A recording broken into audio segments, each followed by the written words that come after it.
Video देखने वालों को नमस्ते। तो आज हम बात करेंगे भारत और अफ़गानिस्तान के संबंधों के बारे में, जो कि पहले से बहुत ज़्यादा मजबूत हो रहे हैं और इसके कारण जो है पाकिस्तान जो है परेशान होता जा रहा है। तो ऐसे क्या क्या डेवलपमेंट्स हो रहे हैं उस पर बात करेंगे। तो पहले समझें कि पाकिस्तान को अफ़गानिस्तान की ज़रूरत क्यों है, तो ये जानना ज़रूरी है। तो सबसे पहला काम जो पाकिस्तान करता है अफ़गानिस्तान का इस्तेमाल करने के लिए, वो ये कि नॉन स्टेट एक्टर्स जिनको बोला जाता है डिप्लोमेसी में, यानी कि ऐसे लोग जिनका आपसे सीधा संबंध नहीं है लेकिन जो आपके लिए काम करते हों, तो ऐसे नॉन स्टेट एक्टर्स या जिनको शुद्ध भाषा में बोलें तो आतंकवादी, इनकी सप्लाई जो है वो करते रहे। तो 1990 के दशक में जो कश्मीर में आतंकवाद शुरू हुआ था, वो असल में अफ़गानिस्तान के आए हुए आतंकवादियों का ही किया हुआ था। तो पाकिस्तान जो है अफ़गानिस्तान के आतंकवादियों को यहाँ पे इन्फिल्ट्रेट कर रहा था। तो जब ऐसी चीज़ पाकिस्तान करता है तो पाकिस्तान को एक एडवांटेज मिल जाता है। एडवांटेज ये मिल जाता है कि पाकिस्तान इनको कह सकता है कि ये नॉन स्टेट एक्टर हैं। नॉन स्टेट का मतलब ये कि हमारे स्टेट के नहीं हैं। तो जैसा अगर हम IC-814 प्लेन हाईजैक के केस में देखें, तो हमारा एक प्लेन जो है हाईजैक किया गया था, हाईजैक करके उसको जो अफ़गानिस्तान ले गए थे। तो यही अगर पाकिस्तान में ले गए होते तो हम पाकिस्तान पर हमला कर सकते थे, अटैक कर सकते, क्योंकि पाकिस्तान हमारा एक एनिमी स्टेट है। लेकिन यही काम हम अफ़गानिस्तान पर नहीं कर सकते, क्योंकि अफ़गानिस्तान जो है हमारा एनिमी स्टेट नहीं है।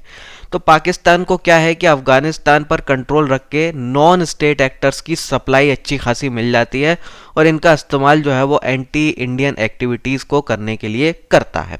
तो ये चीज़ जो है के लिए जो है पाकिस्तान चाहता है कि यहाँ पे उसका कंट्रोल बना रहे, और उसका कंट्रोल होता है इनडायरेक्टली तालिबान के थ्रू।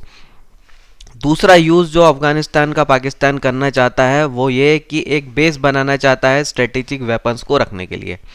अब पाकिस्तान के मन में एक डर हमेशा रहता है कि इंडियन एयरफोर्स जो है, इंडियन आर्मी जो है काफ़ी स्ट्रॉन्ग है और किसी छोटी मोटी स्ट्राइक में भी जो है वो ऐसी स्ट्राइक कर सकते हैं कि जहाँ पे पाकिस्तान के बड़े इंपॉर्टेंट वेपन्स हैं उनको वो उन लोकेशंस को डिस्ट्रॉय कर दें। तो ऐसी सिचुएशन में पाकिस्तान के पास एक और ऑप्शन होना चाहिए कि जहाँ से वो भारत पर हमला कर सके। तो उस स्ट्रेटेजिक बेस के तौर पे पाकिस्तान जो है अफ़गानिस्तान को बनाना चाहता है कि अगर भारत पाकिस्तान का युद्ध हो और भारत जो है पाकिस्तान पर अटैक कर रहा हो, तो अफ़गानिस्तान से पाकिस्तान को एक और ऑप्शन मिल जाए ये सब करने के लिए। अब तीसरा जो इस्तेमाल करना चाहता है वो अमेरिका को ब्लैकमेलिंग करने के लिए।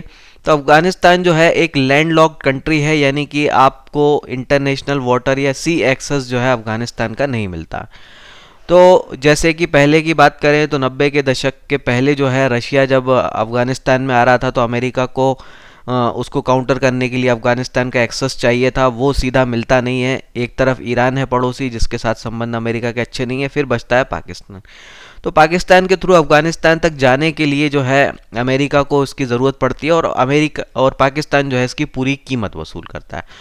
तो अमेरिका जो मदद देता है, आर्थिक मदद जो फाइनेंशियल एड दी जाती है, वो एक्चुअली मदद नहीं है, वो इसकी कीमत होती है जो पाकिस्तान जो है वसूल करता है अमेरिका के लोगों से, अमेरिका की सरकार से, अमेरिका की सेनाओं को अफ़गानिस्तान तक का एक्सेस देने के लिए, अपने देश का यूज़ करने के लिए।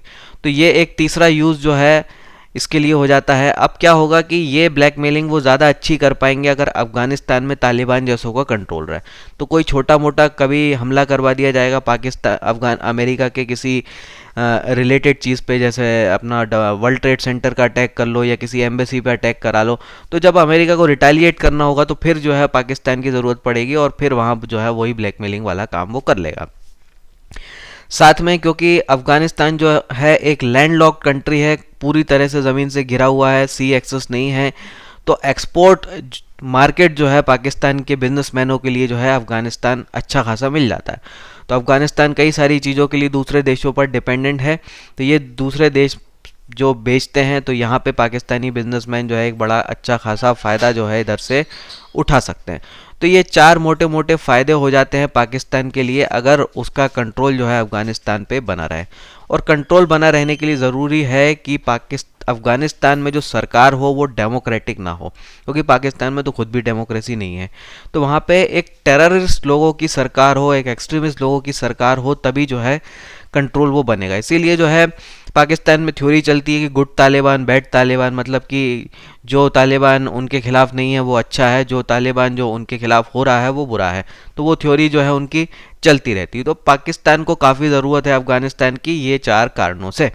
अब ये चीज़ें, चारों चीज़ें जो है हमारे खिलाफ हो जाती हैं। अगर पाकिस्तान को ये सब एडवांटेज मिलते हैं तो इससे हमारा नुकसान हो जाता है। अब ये हमारा नुकसान ना हो इसलिए हमारे लिए ये ज़रूरी होता है कि अफ़गानिस्तान में जो है क्या हो, वो एक डेमोक्रेटिक सरकार हो, एक लोकतांत्रिक सरकार हो, जहाँ पे जो जिहादी एलिमेंट है उनकी ना चले, बल्कि एक सिस्टम के तरीके से जैसे डेमोक्रेसी चलती है वैसा चले। तो इसके लिए जो है हम अफ़गानिस्तान की काफ़ी ज़्यादा मदद कर रहे हैं कि अफ़गानिस्तान जो है अपने आप को एक डेमोक्रेटिक कंट्री के रूप में जो है डेवलप कर सके, अपने आप को खड़ा कर सके। इसके लिए जो है हम काफ़ी ज़्यादा मदद कर रहे हैं।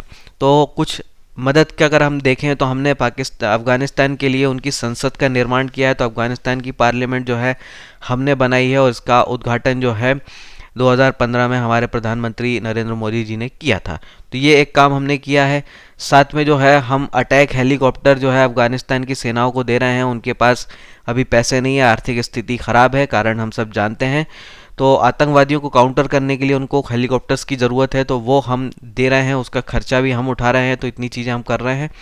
साथ में उनके ब्यूरोक्रेट्स को जो है हम ट्रेनिंग भी दे रहे हैं, क्योंकि डेमोक्रेसी में आपको ब्यूरोक्रेट्स चाहिए होते हैं देश को चलाने के लिए। तो वो कैसे चलाएं उनको ट्रेनिंग जो है हम दे रहे हैं।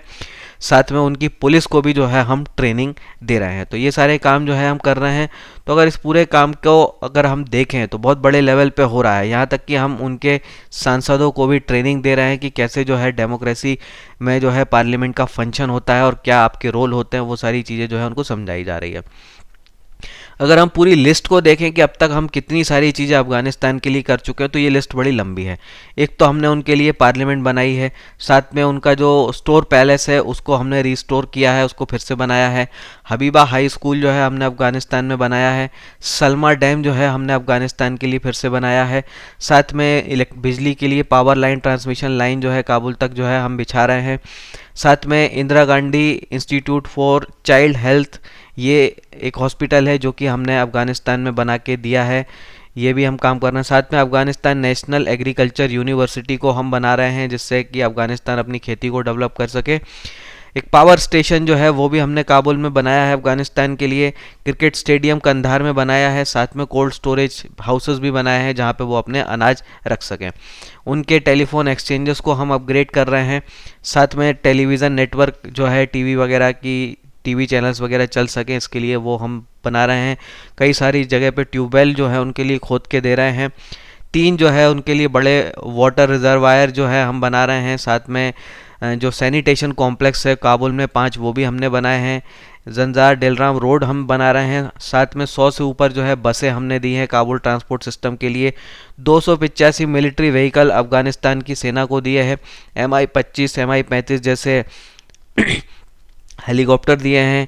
10 एम्बुलेंस दी हुई हैं। एयरक्राफ्ट दिया हुआ है एयरबस, जो कि उनकी अफ़गानिस्तान एयरलाइन में यूज़ होता है, वो भी हमने दिया है। ट्रांसमिशन लाइन बिछा रहे हैं। गेहूं और चावल, दाल, अनाज की भी सप्लाई हम आए दिन करते रहते हैं। साथ में ट्रेनिंग दे रहे हैं अफ़गानिस्तान की पब्लिक सर्वेंट्स को, उनको पुलिस को, उनकी सैनिकों को। साथ में अफ़गानिस्तान के बच्चों को भारतीय यूनिवर्सिटियों में पढ़ने के लिए हम स्कॉलरशिप भी दे रहे हैं। टेली एजुकेशन कोर्सेज भी हम उनके लिए चला रहे हैं। साथ में उनकी क्रिकेट टीम के लिए हमने ये भी कर रखा है कि वो जब चाहें तब भारत के कोई भी क्रिकेट स्टेडियम का जो है अपने होम ग्राउंड के तौर पे इस्तेमाल कर सकते हैं। तो इस प्रकार जो है 3600 काम जो है हम उनके लिए अब तक कर चुके हैं, काफ़ी और किए जा रहे हैं। तो हमें ऐसा लगता होगा कि ये कुछ ज़्यादा ही तो नहीं कर रहे हैं हम, पर हम अगर अपने इंटरेस्ट को देखें तो ज़्यादा नहीं है, हमें करना पड़ेगा। ये चीज़ हम नहीं करेंगे तो कोई और देश करेगा, तो फिर हमारे लिए बाद में मुसीबत हो जाएगी। अब जो नई बड़ी मुसीबत पाकिस्तान के लिए हो रही है, क्योंकि आगे एक बड़ा स्टेप जो है हम लेने जा रहे हैं, वो ये कि हम जो है एक काबुल नदी पर बहुत बड़ा डैम बनाने जा रहे हैं अफ़गानिस्तान के लिए। तो ये डैम जब कंप्लीट होगा तो पाकिस्तान में जो काबुल नदी का पानी आता है वो 50% तक कम हो जाएगा। अब इससे जो है बड़ा लॉस जो है पाकिस्तान को होगा।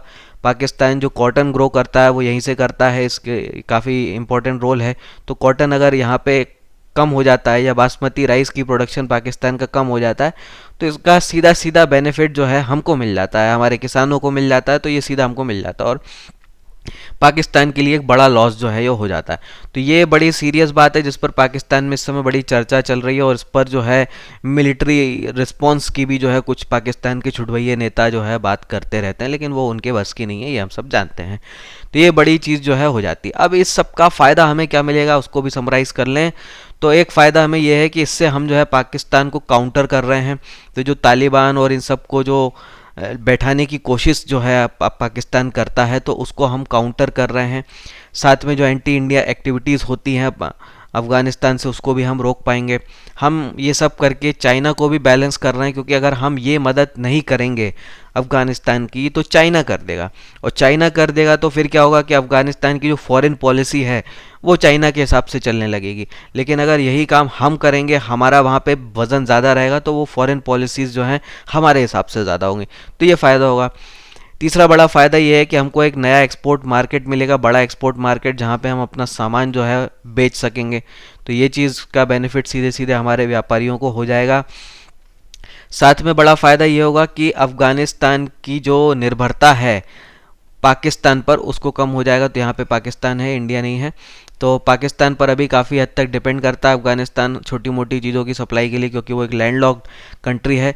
तो ये सारे डेवलपमेंट जो हम कर रहे हैं उसका फ़ायदा हमें ये मिलेगा कि पाकिस्तान पर अफ़गानिस्तान की डिपेंडेंसी कम हो जाएगी धीरे धीरे, और साथ में जो भी एंटी इंडिया एक्टिविटीज़ हैं उनको हम कंट्रोल कर पाएंगे, और साथ में हम ये सुनिश्चित करेंगे कि अफ़गानिस्तान जो है एक ऐसा देश न बन जाए जहाँ पर भारत विरोधी गतिविधियाँ चलती हैं।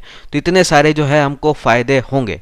अब इन फ़ायदों के लिए हमको कुछ कीमत तो चुकानी है, कुछ खर्चा तो हमें करना है, तो वो खर्चा जो है हम कर रहे हैं। अब इसका और कैसा रिजल्ट मिलेगा वो तो हमें भविष्य बताएगा, लेकिन इस पर अभी आप अपने विचार रखिए कमेंट में। फिर मिलेंगे। जय हिंद।